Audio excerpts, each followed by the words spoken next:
আসসালামু আলাইকুম রহমতুল্লাহ। এবারে চপড়া থানার স্কুলত মাধ্যমিক পরীক্ষাতে এক্সট্রা নম্বর উঠার দরকার নাই, 2-3 খান বেঞ্চি ভাঙলা চলে আসবে পাশের নম্বরটা। দাসপুরা থেকে লক্ষ্মীপুর অঞ্চল জেলা বেড়িছয় স্কুলত সাইকেল পাইছে, ওইলা সাইকেল নাকি মমতা ঘুরাই লিবে 33 তারিখ অব্দি, জানুয়ারির লাস্ট ডেট। সামনের রবিবারে লক্ষ্মীপুরের দিকটা থাকবে, ওঠে যদি 10 কিলোর বেশি মাছ মিলে তা মমতার ঘরত 2 কিলো পাঠাই দিবা কইছে। কাবিল বস্তিত নয়া করে ভলিবল খেল চললে প্রথম প্রাইজ অনুযায়ী একটা কুকুর কামড়া ধুদি বকরি, সেকেন্ড প্রাইজের আশা করে লাভ নাই, ওঠে মোর ফুবুর ঘর। চপড়া থানার যেতলা সিঙ্গেলস আছেন তার জন্য মমতা সরকার ফ্রিতে টিকিট বিতরণ করছে। তোমরা ঘরত রহে কি করবেন, বেড়ি শক্ত পট পাইনি পালেন, যাও বাহার যাই জোতা সিলাও। মালিকার একটা 1.5 ফুট ছপালে আর্মির চাকরি, বস্তিওয়ালা খুব খুশি হয়ে ওয়ার্তানা করবে চালিশা।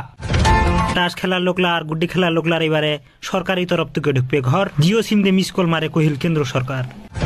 কাল গাঞ্জাবাড়ি চুরি করবা যাই ধরা পড়ছে 3টা চোর, গাঞ্জাবাড়ির লোকলা পুলিশক ফোন করেছে, পুলিশ পিন্ধালে চল্লার গালালাত ফুলের মালা। এখান ভিডিও খালি মাচাক মস্তির তানে ব্যানার গিয়েছে, ভুল হইলে মাফ করে দেন, মি বিদায় লাছ।